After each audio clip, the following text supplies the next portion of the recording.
So picture this.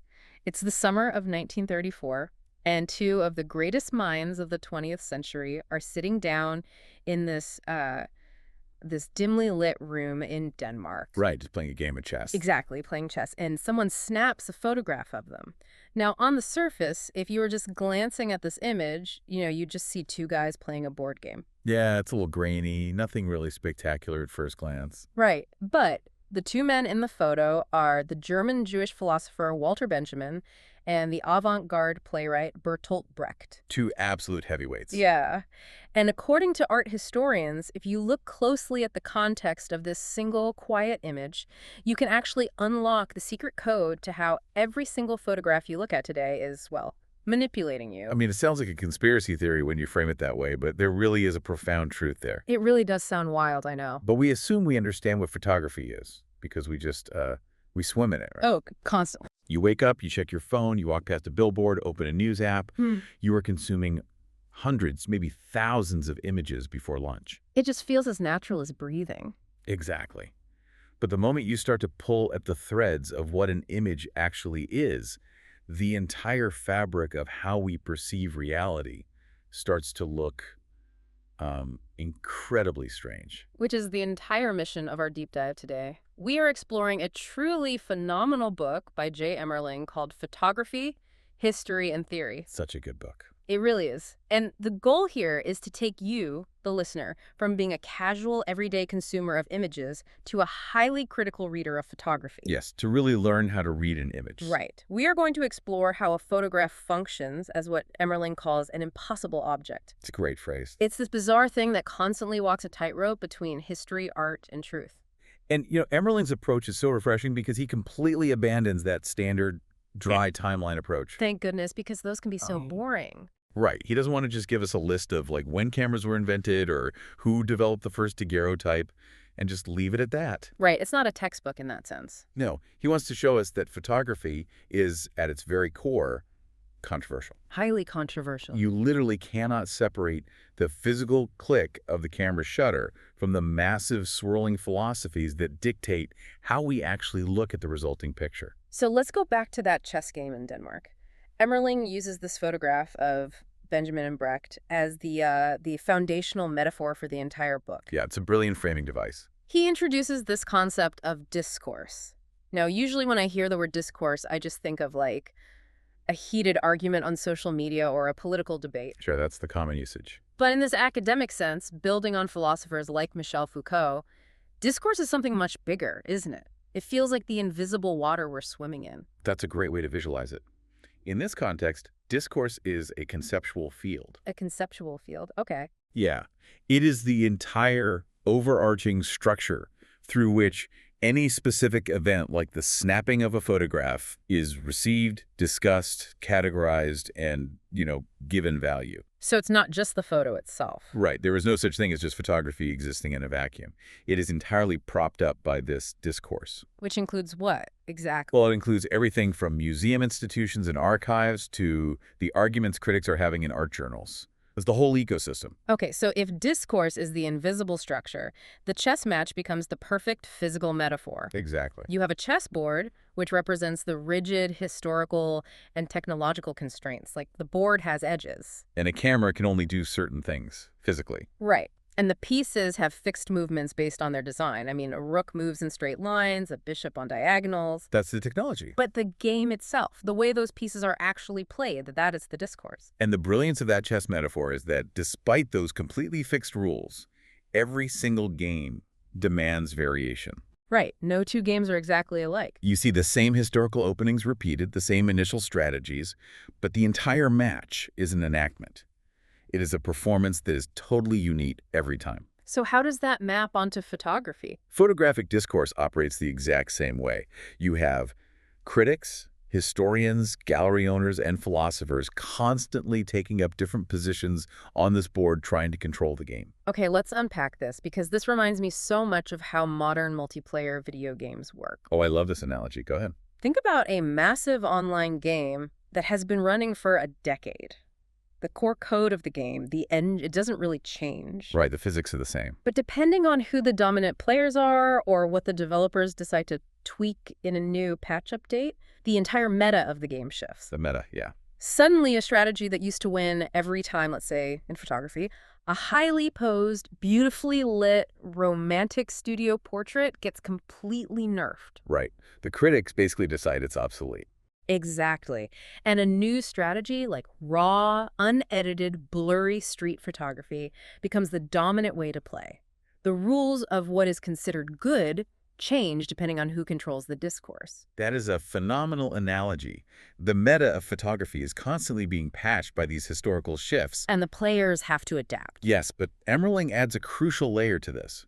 While the critics and the theorists are on the sidelines shouting about the rules of the meta, it is the photographers themselves who have to actually make the moves on the board. They're the ones holding the pieces. Right. And Emerling suggests that true artistic practice doesn't move like a rook or a bishop. It moves like a knight. The L shape, the knight's move, so it's jumping over the other pieces. Exactly. It creates a swerve. The knight's move is discontinuous. It is a sidestep that interrupts the expected flow of the game. It breaks the pattern. In the context of art, a truly groundbreaking photograph executes this knight's move to create what Bertolt Brecht called the Verfremdungseffekt, or the estrangement effect. Okay, I want to make sure I'm grasping this estrangement effect. Is it about making the viewer feel, like, literally alienated? It's more about defamiliarization. So theory builds up this massive wall of expectations. You walk into a gallery expecting to see a certain kind of image based on the current meta, right? Yeah, you know it's trendy. Well, the artistic practice, the photographer's night move, pierces that wall by giving you something that contradicts your expectations. It catches you off guard. Exactly. It estranges you from your comfortable viewing habits. It forces you to stop and say, wait, what am I actually looking at? So they're working together, in a way. Yes. Theory and practice are functioning as a relay. The theory sets the boundary, and the art breaks it. So why does this matter for the person listening to this right now? Because history is not just a neutral timeline of facts. It is an exercise of power.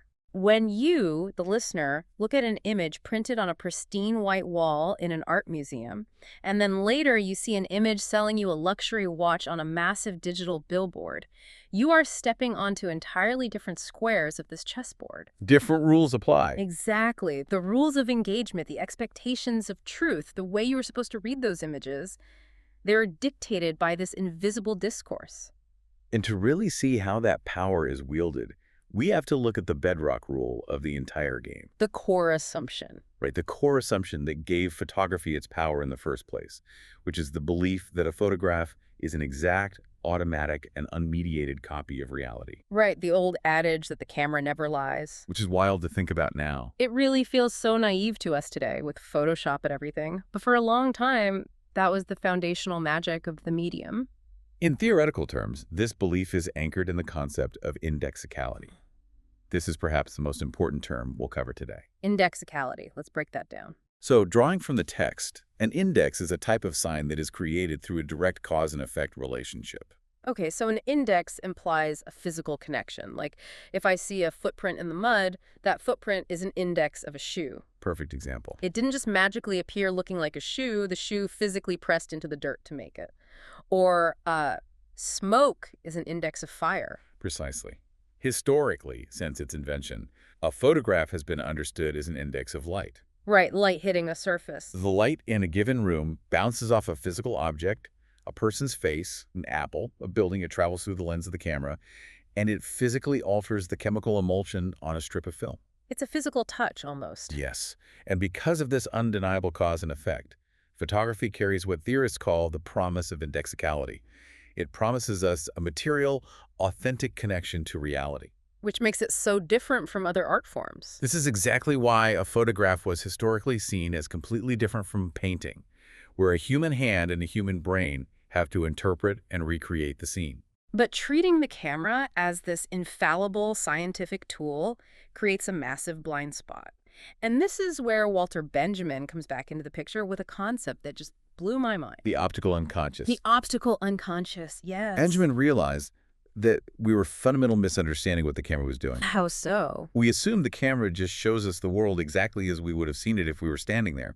But Benjamin pointed out that the camera actually introduces us to a way of seeing that is entirely alien to human physiology. Wait, Alien how? I mean, if I take a picture of a coffee cup on my desk, it looks like the coffee cup on my desk. It seems that way. But think about how your eyes actually function. Human vision is never a static, fixed image. Okay. Your eyeballs are constantly involuntarily moving. They make these tiny, rapid movements called saccades. Right, they kind of jitter around. Exactly. The image hitting your retina is constantly shifting, drifting, and vibrating. Your brain is doing an incredible amount of real-time editing and smoothing to make the world appear stable to you. You are constantly interpreting visual data over time. So our biological vision is fluid. It's like a continuous stream that our brain stitches together. Yes. Now contrast that with a camera. The camera has a mechanical shutter that slices time into fractions of a second. It freezes everything. It freezes motion in a way the human eye literally cannot.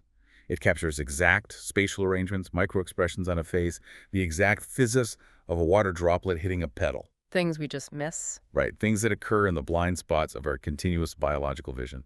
I'm thinking about sports photography right now. Oh, that's a perfect application. Those iconic shots, the exact frozen microsecond where a tennis racket warps and bends as it strikes the ball. Or a sprinter's face distorted by G-force as he crossed the finish line. Yeah. If I was sitting in the front row watching that race, I would never, ever see that. My eye cannot isolate one thousandth of a second. Exactly.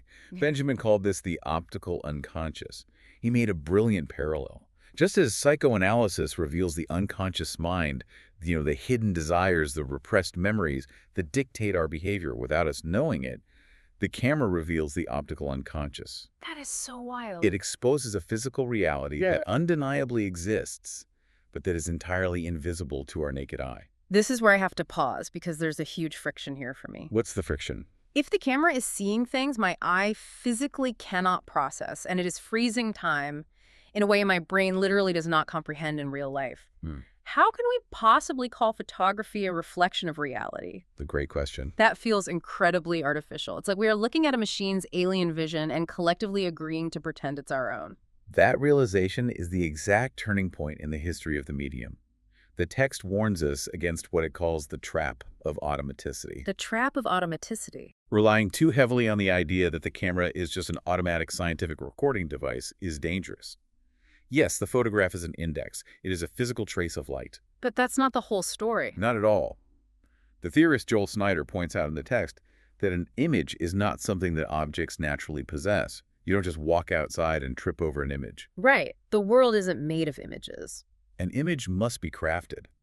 It requires a human being to choose a specific lens, dial in a specific shutter speed, and frame the world by deciding what to include and, crucially, what to leave out. The crop is everything. Exactly. Indexicality is just the precondition. It absolutely does not guarantee objective truth. And this realization that photography is not just a scientific window into reality, but a highly crafted subjective translation, it didn't just stay a polite academic discussion. Oh no, it got very messy. It essentially triggered an all-out intellectual street fight in the art world during the 1960s and 70s. It was a massive paradigm shift. To understand the rebellion of the 1970s, we have to look at the establishment they were trying to tear down. And that establishment was formalism. Let's talk about formalism, because the big names here are the art critic Clement Greenberg, and in the photography world, John Zurkowsky, who was the hugely influential director of photography at the Museum of Modern Art in New York. Zurkowsky is a titan in this discourse. In 1964, he put together a legendary exhibition and a subsequent book called The Photographer's Eye. And what was his main agenda?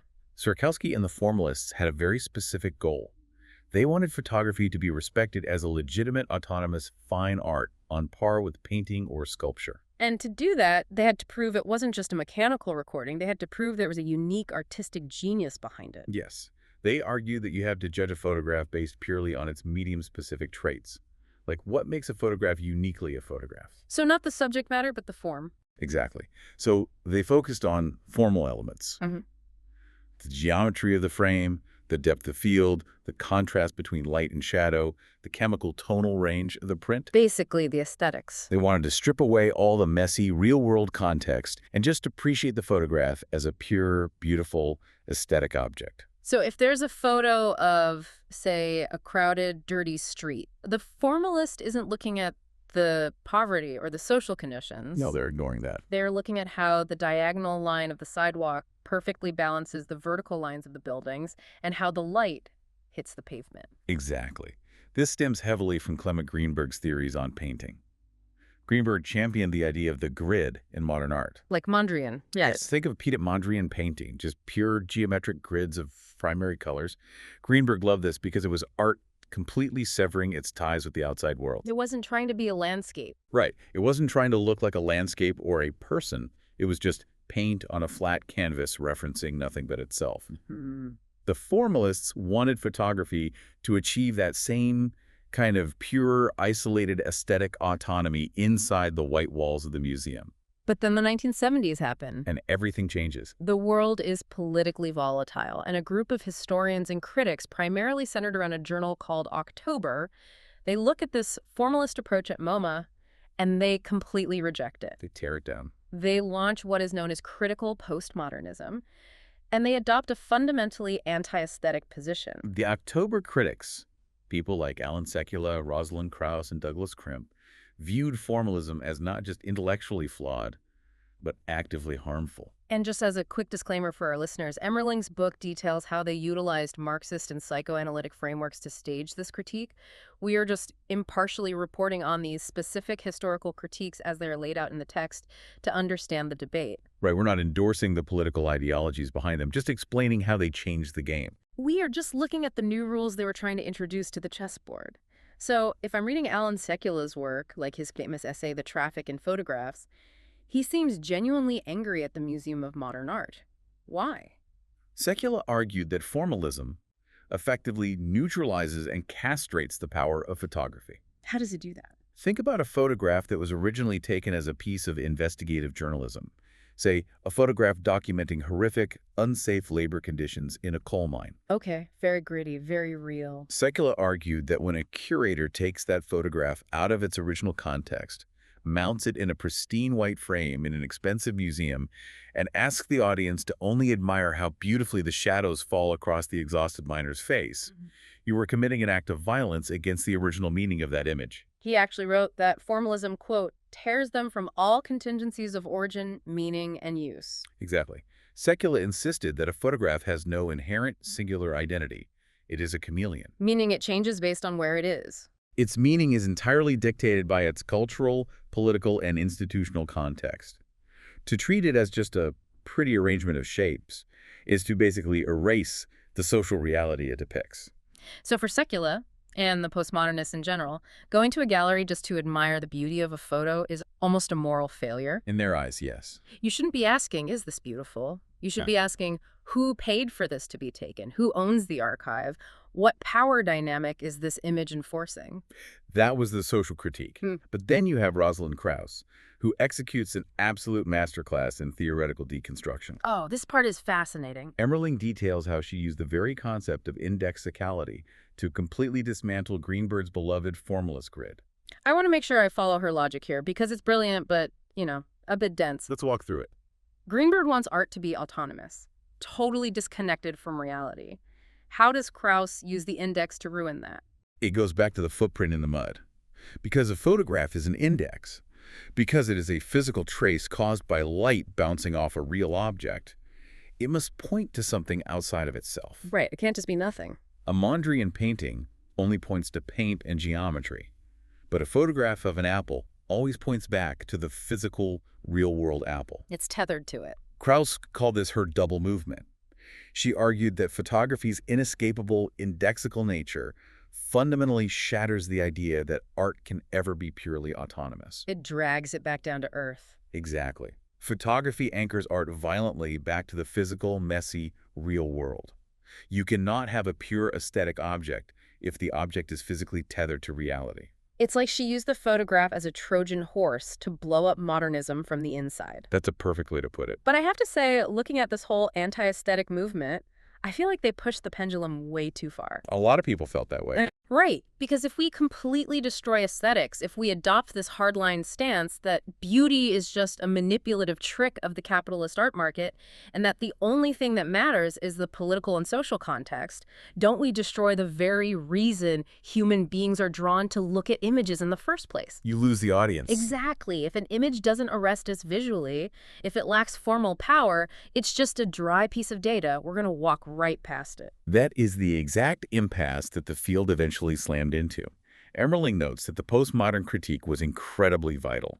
It was a necessary corrective to expose the glaring blind spots of formalism. It needed to happen. But reducing aesthetics to a mere synonym for deception or manipulation was a massive oversimplification. You cannot banish the visual power of an image. It's just human nature to respond to it. The way an image looks, its beauty, its composition that isn't just a decorative container for a political message, the visual form is how the message operates. Let me bring this back to the video game analogy. Okay, let's hear it. If formalism was the game developer saying, hey, this game is only about the graphics, ignore the story, then the postmodernists were the players saying, no, the graphics are a lie, this game is actually a tool for corporate exploitation. Right, two extremes. And the truth is somewhere in the middle.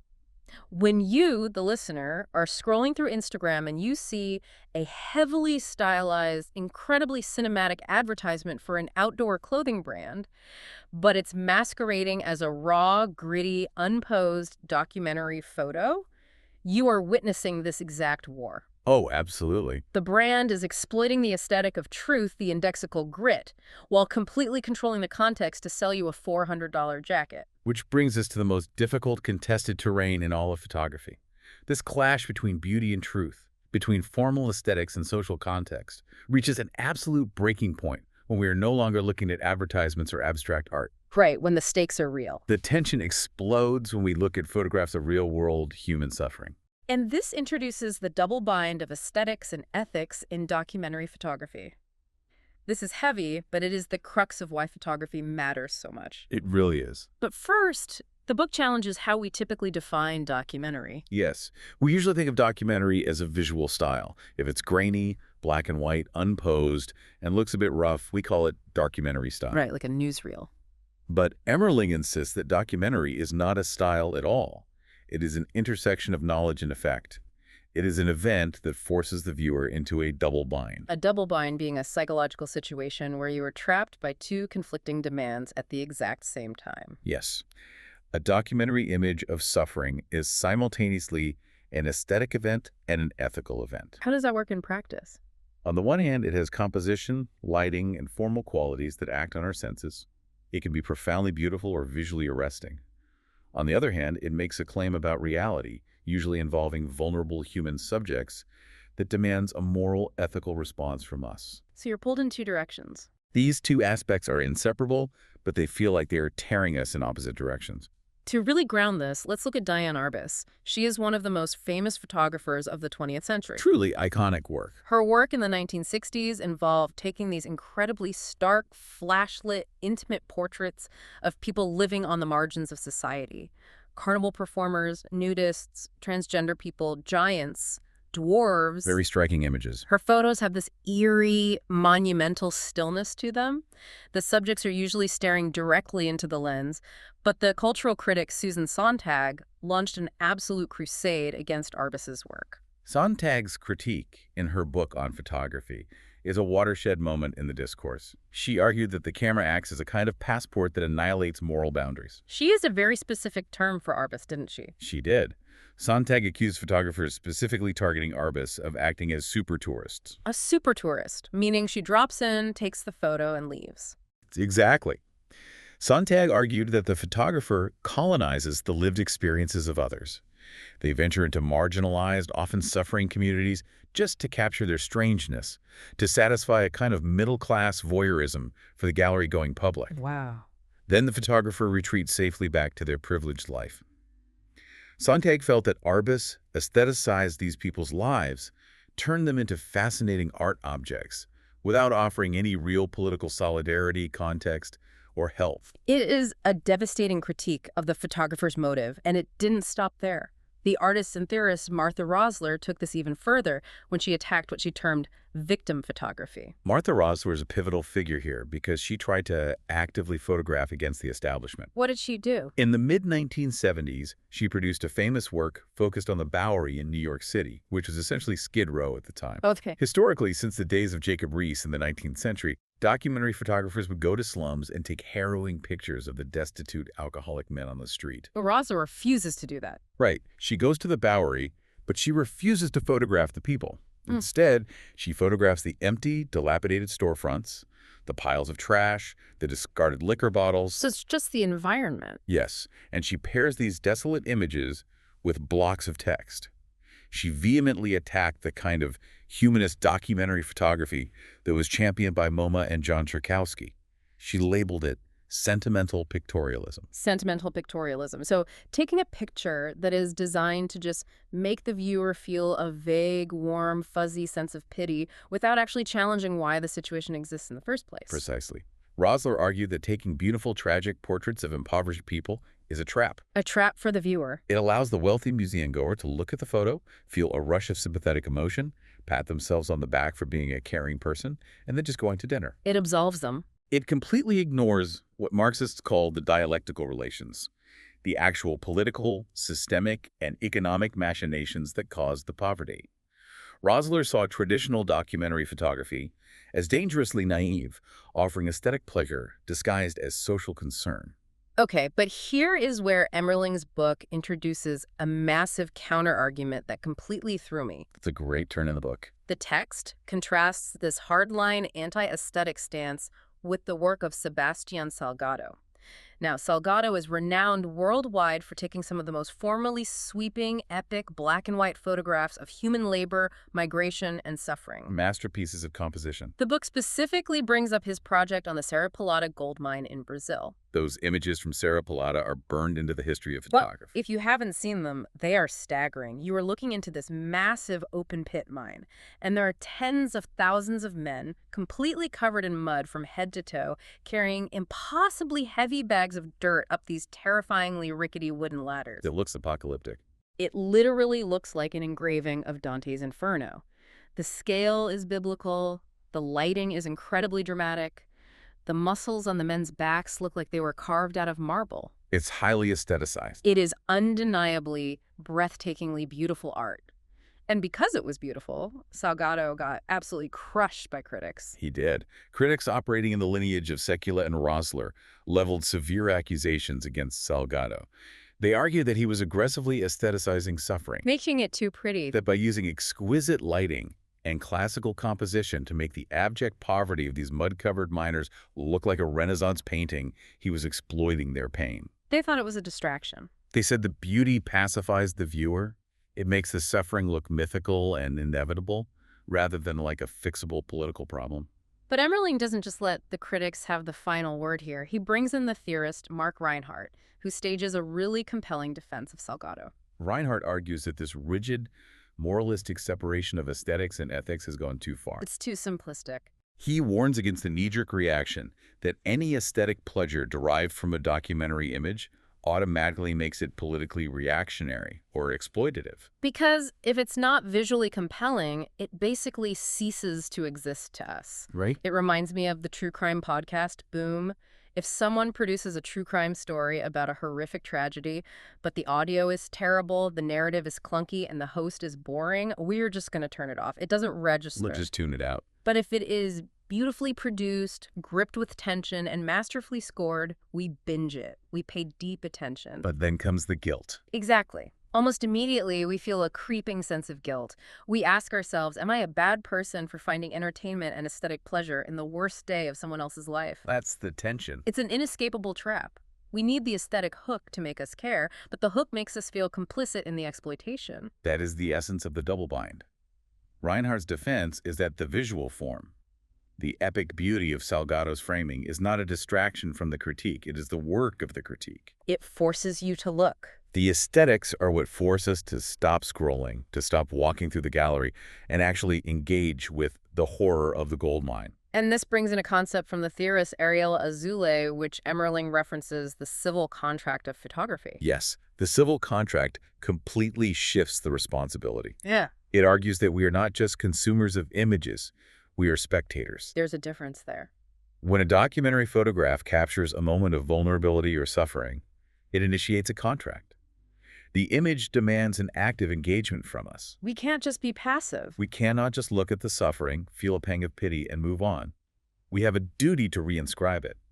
We have to translate that visual encounter into a critical interrogation of our own position in the world. Why does this academic debate matter to you, listening right now? Because you are participating in this exact double bind every single day. Whether you realize it or not. Think about the last time a major news event happened. A war broke out, a natural disaster hit, or massive protests filled the streets. You open your social media feed and you see a poignant, devastatingly well-composed photograph of the destruction. And what do? And you hit like or you share it to your story. You are caught in that tension. Are you spreading vital political awareness? Or are you consuming someone else's ultimate tragedy as a piece of dramatic visual content for your own digital identity? It's a really uncomfortable question. The discourse isn't just locked away in the Museum of Modern Art, it's happening on your phone screen. And while it's crucial to debate these massive macro-level ethics, capitalism, voyeurism, institutional power, there is another dimension to photography that is entirely intimate. It gets very personal. Away from the politics, how do we explain the intense, almost irrational, personal, emotional reactions we have to specific photographs? Yeah. Why does one photograph of a landscape leave us totally cold, while a seemingly boring picture of a living room completely shatters us? Which moves us from the grand political chessboard to the deeply personal psychological experience of looking at a single image. My favorite part of the book. And to navigate this, Emerling turns to what is arguably the most famous and certainly the most poetic book ever written on photography, Camera Lucida, by the French theorist Roland Barthes. Camera Lucida is a profound text. It is part theory, part memoir, and deeply melancholic. The backstory is so sad. Barthes wrote it shortly after the death of his mother, whom he lived with and loved dearly. He was paralyzed by grief, sitting in his apartment searching through stacks of old photographs of her. Just looking for her. He was trying to find one single image that truly captured her essence, not just the superficial likeness of what she looked like. And out of this intense mourning, Barthes developed a dual framework for how we read photographs. The two core concepts. He divided our reaction into two buckets, the studium and the punctum. So Barthes is looking at these photos, and he divides his reaction into these two buckets. The first is the studium. Reading through this section, it almost felt to me like the studium is the polite way we look at photos, the historical context. Am I reading that right? That is a perfect way to describe it. The studium is our general, culturally informed commitment to a photograph. It relies on our historical knowledge and our political interests. So it's what we learn to see. When you look at a photograph and say, I see from the clothing that this is a picture of a Victorian street, or this composition represents the struggles of the working class, Yeah. you are operating entirely within the studium. It's analytical. Barthes explicitly calls it a civil, polite reading of the image. It involves decoding the information that the photographer intentionally put there for you to find. It is intellectually interesting, but it does not wound you. But then there's the second concept, the punctum. And honestly, this might be my favorite concept in all of art theory. The punctum is the element that violently breaks or disturbs the studium. It ruins the politeness. Barthes uses incredibly visceral language to describe it. He calls it a wound, a prick, a sting, or a cast of the dice. A cast of the dice, wow. Crucially, the punctum is not something the photographer necessarily intended to highlight. It is almost always a minor marginal detail that unexpectedly jumps out of the photograph and pierces the viewer's psychology. The examples Barthes gives in the text are so delightfully specific and quirky. They really are. He looks at a formal portrait of an African-American family in the 1920s. The studium is the sociological importance of the portrait. But Barthes says the punctum, for him, the thing that absolutely transfixes him, is the specific width of the strapped shoe the woman in the photo is wearing. It's so random. Or in another photo of some children, the punctum isn't the main action. It's the fact that one of the little boys has crooked teeth. Because it is entirely subjective. Hmm. The punctum subverts the main, intended meaning of the image and creates what Barthes calls an unexpected flash. It just hits you. It rips the photograph out of the realm of polite historical documentation and thrusts it directly into your personal emotional core. This brings up a really massive realization for me. What's that?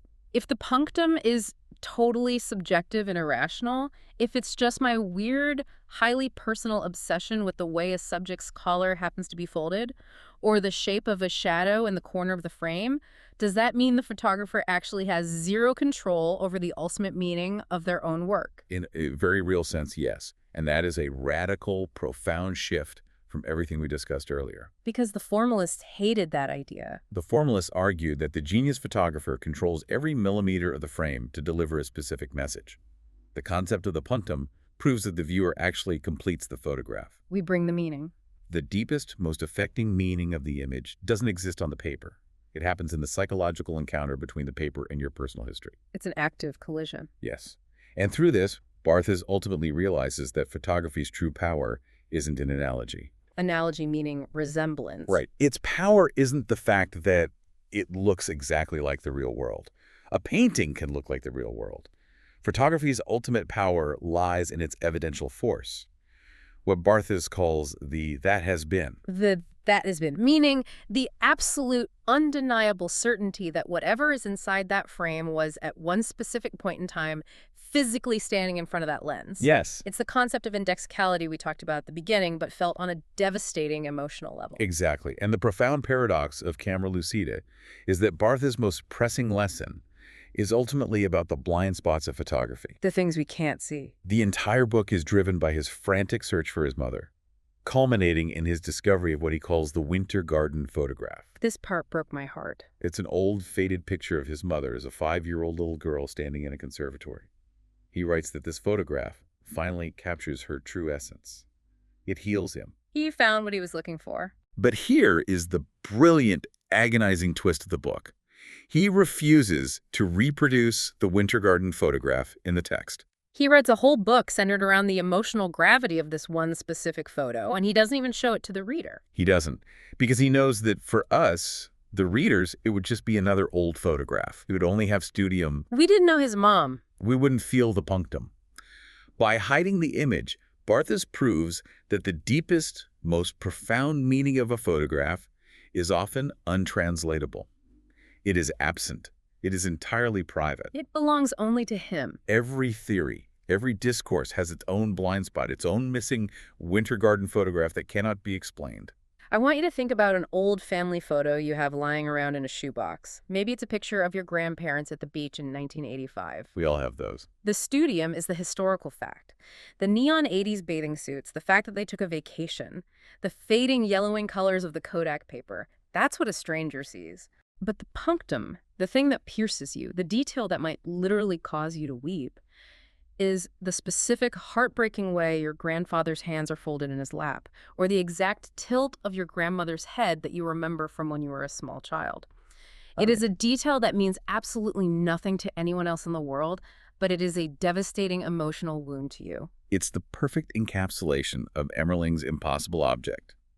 The photograph is a historical document, a piece of paper with chemical traces, a pawn in a political chess match, and simultaneously a profound psychological event. We have covered an immense amount of ground today. We started by looking at photography as a contested chessboard where critics and artists constantly battle over the invisible rules of discourse. We explored the idea of the camera as an indexical trace, revealing an optical unconscious that our biological eyes simply cannot process. We waded into the fierce street fight between the formalists who worshiped pure beauty and the critical postmodernists who demanded we tear down the aesthetics to see the political power structures underneath. We navigated the incredibly tense double bind of documentary photography, confronting the uncomfortable reality that images of suffering demand an aesthetic form to capture our attention, yet that very beauty risks exploiting the subject. And finally, we looked at the deeply personal, wounding power of the punctum and the profound, untranslatable absence at the heart of our most cherished images. That's a lot to process. Armed with this framework, I promise you, you will never look at your Instagram feed,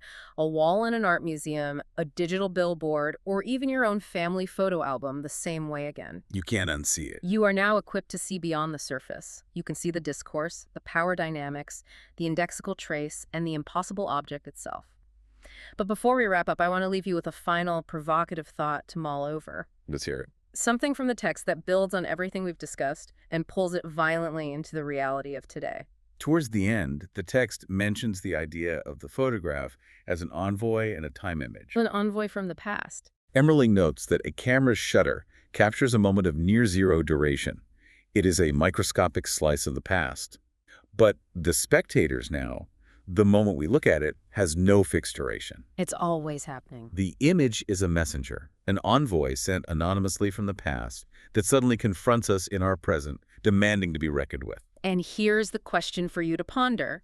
We have spent this whole time talking about the physical trace, the index, the physical light bouncing off a real object and hitting chemical film. The bedrock of everything we discussed. But we now live in an era of pure digital information. A digital photo on your phone isn't a physical trace, it's a string of code. It's ones and zeros. It is endlessly replicable, infinitely alterable, and largely lacks that physical, tactile touch of reality. If the photograph is no longer a guaranteed, exact index of reality, how do we receive this envoy today? It's a terrifying question. In a modern world of AI generation and deepfakes, where the automaticity and the truthfulness of the camera are totally fractured, does the wound of the past, that emotional punctum that Barthers wrote about so beautifully, does it still have the power to pierce us? Or have we lost it? Or has the game of chess fundamentally, permanently changed?